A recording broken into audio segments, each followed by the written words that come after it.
Machiavelli in this Illuminati, all through your body. The blows like a 12-gauge shot. Feel me? And God said He should send His one begotten Son to lead the wild into the ways. Follow me.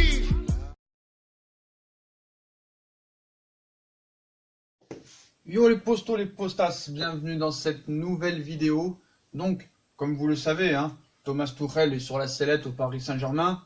Au pire, il finira la saison si ça se passe à peu près bien. Mais voilà, quoi qu'il en soit, qu'il réussisse ou qu'il ne réussisse pas, il ne fait pas partie du projet de Leonardo. Il n'est pas le choix de Leonardo. Puis en plus, on voit très bien que c'est un incompétent. Voilà, un incompétent fini qui n'a aucune autorité. Là, vous allez me demander, oui, mais alors pourquoi Leonardo, le Qatar, attend de virer Tuchel? Déjà, ce qu'il faut savoir, c'est que Tuchel a été choisi par le Qatar. Voilà, ça, il faut être très clair là-dessus. Par le prince. Et on sait très bien que là-bas, ils ont de l'orgueil et qu'ils veulent pas le virer comme ça, même si le prince Al-Tamim, cet été, a avoué qu'il avait fait une erreur avec ce choix. C'était un pari, il a tenté, il a échoué. Malheureusement, les pistes sont très moindres. Très peu de grands entraîneurs sont libres à l'heure actuelle. Donc, les deux seuls qui sont libres, le premier, Mourinho. Donc on sait, Mourinho a été beaucoup de fois, dragué par le Paris Saint-Germain. En 2014 et 2016, si je me souviens bien, Mourinho avait refusé, et quand on refuse aux Qataris, ça leur plaît pas vraiment. Donc voilà, Mourinho est libre. Mourinho a refusé une offre exceptionnelle de Chine avec un salaire exorbitant. Il a refusé, mais je pense que lui, sa priorité n'est pas le Paris Saint-Germain, mais le Real Madrid. Voilà. Et d'ailleurs, ce serait le premier choix du Real en cas que Zidane parte. Voilà, donc si Zidane s'en va, ce sera Mourinho au Real Madrid. Ce sera le premier choix de Florentino Pérez. Et apparemment, Zidane commencera à en avoir ras-le-bol et pourrait peut-être partir de lui-même si ça se passait mal dans les mois à venir. Donc Mourinho pour le PSG, je pense que ça ne se fera pas. Surtout qu'on avait vu Leonardo le critiquer il y a 3-4 ans, où il l'avait comparé à un chanteur d'opérette. Donc je ne pense pas. Deuxième choix, Allegri. Objectif numéro 1 de Léo. Mais le problème, c'est que Allegri veut prendre une année. Et n'est pas prêt à prendre peut-être le Paris Saint-Germain en cours de saison. Donc ça pose problème. Il serait prêt à venir à l'entame de la saison 2020-2021, mais pas en intérim comme ça. C'est un coach qui aime bien préparer avant un championnat, faire une préparation d'été. Voilà, pas venir comme ça en plein milieu, comme l'avait fait par exemple Ancelotti à l'hiver 2012. Donc voilà, lui il veut préparer sa saison, il veut venir au mois de mai, préparer, faire le recrutement avec Leonardo en amont, voilà, parler, voilà, pas arriver comme ça sur le tas. C'est pas le truc à Allegri. Et en plus de ça, deuxième argument, il veut prendre quoi qu'il arrive une année sabbatique pour essayer de se ressourcer, revoir un peu ce qui se fait, se remettre en question, faire évoluer ses tactiques de jeu, ce qui est pas plus mal. Donc Allegri, si admettons que Tuchel ça se passe très mal et que Tuchel parte par exemple au mois de décembre, voilà, ce qui serait un cadeau de Noël pour nous, il y aurait un troisième choix pour du moins, dans un premier temps, assurer l'intérim. Donc, tout ça on va effacer. Qui est ce troisième larron? Bon, je pense que si vous suivez un petit peu l'actualité du football, si vous avez regardé le Canal Football Club, vous savez de qui je parle. Dites-moi en commentaire, à votre avis. C'est un ancien joueur du Paris Saint-Germain. C'est un joueur qui a un palmarès, qui a gagné une Ligue des Champions en tant que joueur, qui a joué à l'Inter de Milan, à Barcelone et au Paris Saint-Germain, où lors de 2012 à 2016, il a été très très bon, même s'il est parti en 2017. Ça a pas mal fini, mais voilà, on voit qu'il était un petit peu fatigué à la fin de son passage au Paris Saint-Germain. Donc, vous savez très bien de qui je parle. L'ancien joueur du Paris Saint-Germain et milieu de terrain, et ancien entraîneur des U19.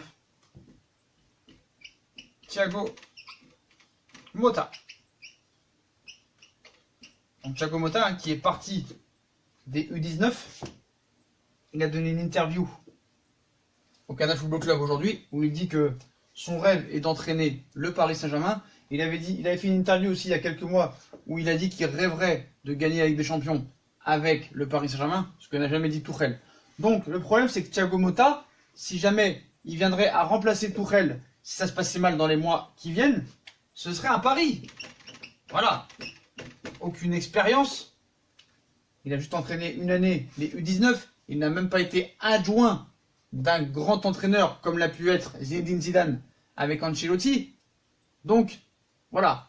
Pour un intérim, j'ai envie de dire pourquoi pas, mais pas sur un projet. Voilà. On a tenté beaucoup de paris avec Unai Emery, avec Tuchel. Ça n'a pas marché. Ne pas refaire la même erreur. Donc, Thiago Motta, on va écouter un petit peu l'interview qu'il a donnée au CFC. Hein. Donc voilà, il a dit, l'ancien joueur du club, hein, il s'est fixé pour objectif de diriger un jour le PSG. Donc en juillet dernier, il a officiellement quitté son poste de moins de 19 ans, comme vous avez dit, après une saison passée sur le banc sous la direction sportive d'Antero Henrique. Mais l'histoire de Thiago Motta au PSG n'est peut-être pas terminée. Comme il dit, hein, mon rêve est d'entraîner le PSG. Je le dis, c'est mon objectif. C'est quelque chose qui me donne l'énergie de continuer. Il a confié ça ce soir. Hein, avant de préciser que Thomas Tuchel avait le soutien de tout le monde pour faire la meilleure saison possible. Mais bien sûr, il ne faut pas oublier que Leonardo, après l'interview donnée à RMC, il a dit on a des choses à régler.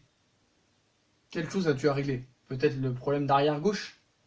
D'arrière droit? Mais quand il dit, d'accord, ce sera peut-être pas une saison bling-bling, t'es pas favori en Ligue des Champions, mais c'est bien d'être fort en poule, mais il faudra être fort au mois de mars-avril. Si je sais calculer, le mois de mars-avril, c'est minimum les quarts de finale. Et avril, ça peut être les demi. Donc il a également pris la défense de son compatriote Neymar. Hein.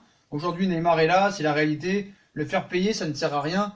Il faut mettre ça de côté et aller tous dans la même direction. Donc on va vous faire écouter un petit peu les meilleurs passages hein, de son interview au CFC.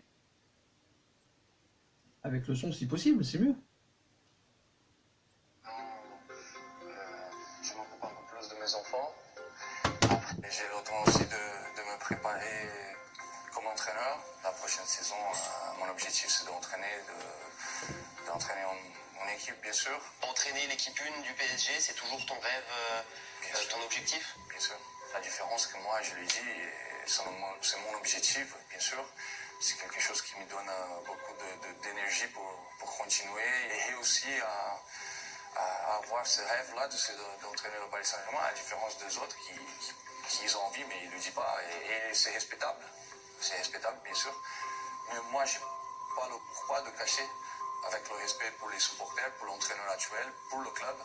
J'ai dit toujours qu'un jour, bien sûr, c'est mon rêve d'entraîner le Paris Saint-Germain. Qu'est-ce qu'il a de mal à en déclarer ça? On est dans un monde, dans le football, où c'est presque bizarre de dire vraiment ce qu'on pense. Ah oui, c'est de plus en plus le difficile maintenant. Après, il y aura des opinions, bien sûr, et c'est normal. Donc voilà, c'est son rêve d'entraîner le Paris Saint-Germain. Il y en a qui n'osent pas le dire. Par exemple, Tuchel n'a jamais osé dire on veut gagner la Ligue des Champions. Qu'est-ce qu'il y a de mal?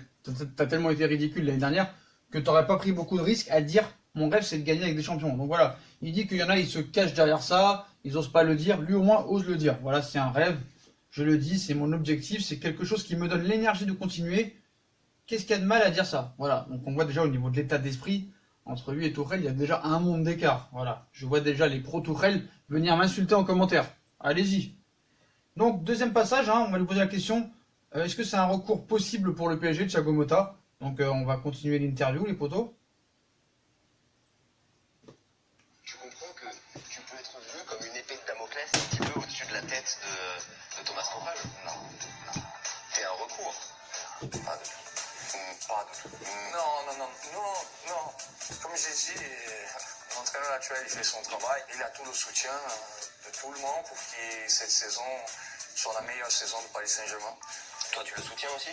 Bien sûr. Mais s'il y a un problème, tu peux être un recours, une solution, un jour. Bien sûr, mais c'est pas un problème. Hein, quand on change d'entraîneur, en général, c'est qu'il y a eu un problème. Oui, mais peut-être que c'est une solution aussi. Il faut trouver une solution, bien sûr.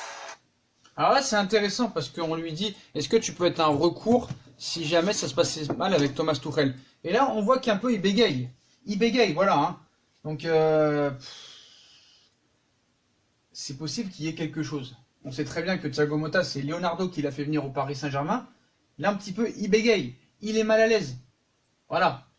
On sent vraiment qu'il a envie d'être coach du Paris Saint-Germain, le gars. Et que voilà, quand il dit recours, ça veut dire intérim.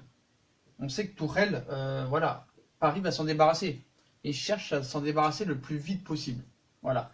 Le problème, c'est que quand on dit que Paris sera jugé en Ligue des Champions et pas en Ligue 1, la Ligue 1 est tellement faible, les potos, que tu gagnes tous les matchs. Et encore, tu as du mal à les gagner parce que contre 1-0, les 3 derniers matchs, tu as gagné 1-0 contre Strasbourg où tu as été lamentable. C'est Neymar qui te sort un but d'un autre monde. Le deuxième match, tu es un petit peu mieux au niveau de la discipline, au niveau du jeu, au niveau du mental, de l'état d'esprit, du pressing. Mais le problème, c'est que c'est encore Neymar qui te sauve sur un exploit individuel. À Reims, tu te rétames parce qu'il met une équipe complètement inadmissible. Même s'il y a beaucoup de blessés, c'est quand même lui qui a mis Marquinhos sur le banc, Di Maria sur le banc, et encore beaucoup d'autres sur le banc, Gay sur le banc, Thiago Silva au repos. Alors qu'on est au mois de septembre, on me dit qu'ils sont déjà fatigués. Donc voilà. Les gars, si déjà en Ligue 1 il a beaucoup de mal, puis en plus ça se passe mal en Ligue des Champions, arrêtez de croire que vous avez battu un grand Real. Regardez le Real d'hier. T'as envie de te tuer. Faut dire la vérité. Hier soir, le match Atlético Real Madrid, t'avais qu'un rêve, c'est d'avoir des potes et des meufs pour sortir en soirée. Faut dire la vérité. Et hier, je me suis endormi pendant le match. Je me suis endormi. Bref, c'est pas le sujet. Donc, arrivé le dernier jour du mercato d'hiver 2012 à Paris, Motta a joué 6 saisons et a remporté 19 trophées avec le club. 19 trophées quand même. Avant de prendre sa retraite en mai 2018. Aujourd'hui, libre de tout contrat, le Brésilien de 37 ans qui a passé ses diplômes d'entraîneur dès la fin de sa carrière aimerait entraîner une équipe première dès la saison prochaine. Donc, on va continuer sur la suite de l'interview. Donc, je le dis, mon objectif, c'est quelque chose qui me donne l'énergie de continuer. Qu'est-ce qu'il y a de mal à dire ça? Un recours possible. Donc voilà, il ne ferme pas non plus la porte aux autres clubs. Mais je ne vois pas, franchement, dans quel autre club il pourrait aller. Si jamais ça se passait mal avec Tuchel. Pour moi, ce serait Paris ou rien, à part peut-être un petit club italien en attendant de se faire la malle. Donc voilà les potos. Donc, débrief de cette vidéo. Déjà, dites-moi en commentaire si vous pensez que Motta serait bien comme entraîneur pour une intérim. Donc Motta, pour moi, mon bilan. Tuchel, on sait très bien que moi j'en veux plus et que plus personne n'en veut, à part quelques irréductibles qui viennent te prendre la tête en commentaire pour gagner des abonnés parce que vous pensez comme moi, hein, vous pensez que Tuchel est nul, sauf que vous voulez faire parler de vous, voilà. Continuez à le soutenir, c'est pas grave. Motta, je dis oui et non. Je dis oui pour un éventuel intérim. Voilà. Si jamais il part au mois de... Comment dire? De décembre, Tuchel, ou au mois de janvier, ou au mois de novembre. Pour l'intérim, c'est bien. Pour le long terme, j'ai envie de dire non. Parce que le long terme, voilà, le gars doit se former quand même à un moment donné. Donc pourquoi pas, par exemple, si un Allegri arrivait, donc admettons Tuchel s'en va, Motta prend la succession.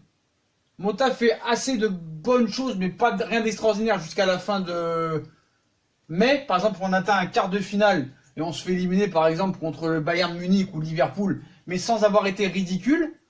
Peut-être pourquoi pas prendre Allegri ou quelqu'un d'autre, un grand entraîneur, Allegri ou un autre grand coach, et de mettre Motta adjoint de ce grand coach pour lui faire passer un cap. Et admettons ce grand entraîneur dans la durée, ça se passe bien pendant 3-4 ans, qu'on arrive à atteindre très régulièrement les quarts et les demi-finales, et peut-être pourquoi pas une finale un jour, et en contrepartie toujours gagner le championnat de France, la Coupe de France, la Coupe de la Ligue avec un jeu énorme. Pourquoi pas Motta dans le long terme, dans 4-5 ans. Donc en intérim, je dis oui, mais sur le long terme, je dis non. Voilà, parce que ce serait un pari, et on n'a plus le temps de faire des paris. Il nous faut un coach de niveau grandeur internationale. Des gars qui ont fait des finales de Ligue des Champions, et c'est le cas avec Allegri, ou peut-être avec un autre, parce qu'on ne sait pas ce qui peut se passer dans les fins de saison. Et voilà, pour moi, lui, ses jours sont comptés. Il fait pas partie du projet. Quoi qu'il arrive, c'est sa dernière saison. Au plus tard, il sera dégagé au mois de mai. Au plus tôt, pourquoi pas, dans 2 ou 3 mois. Donc voilà les potos, comme d'habitude, si on a kiffé la vidéo, on like, on partage, on s'abonne. Dites-moi en commentaire si vous pensez que Thiago Motta sera un bon choix pour entraîner le PSG, que ce soit en intérim ou sur le long terme, ou vous pensez qu'il faut un top coach, et pourquoi pas mettre Motta en adjoint l'année prochaine, mais pourquoi pas en intérim, ce serait pourquoi pas mal. Mais pas sur long terme, je dis non. Intérim oui, mais en long terme non. Donc voilà les potos, donc bombardez la barre de like, commentez, partagez, abonnez-vous les potos, abonnez-vous, il y a des grosses choses qui arrivent. La semaine prochaine, des gros cadeaux, carte PSN, on vous l'avait promis, milieu de semaine prochaine ou fin de semaine prochaine, je vous avais dit. Et n'hésitez pas à nous suivre sur les différents réseaux sociaux, Twitter, Facebook, Snap, Instagram. Puis moi je vous souhaite une très bonne vidéo les potos. Et à plus tard dans une nouvelle vidéo. Bonne journée, tchuss les potos.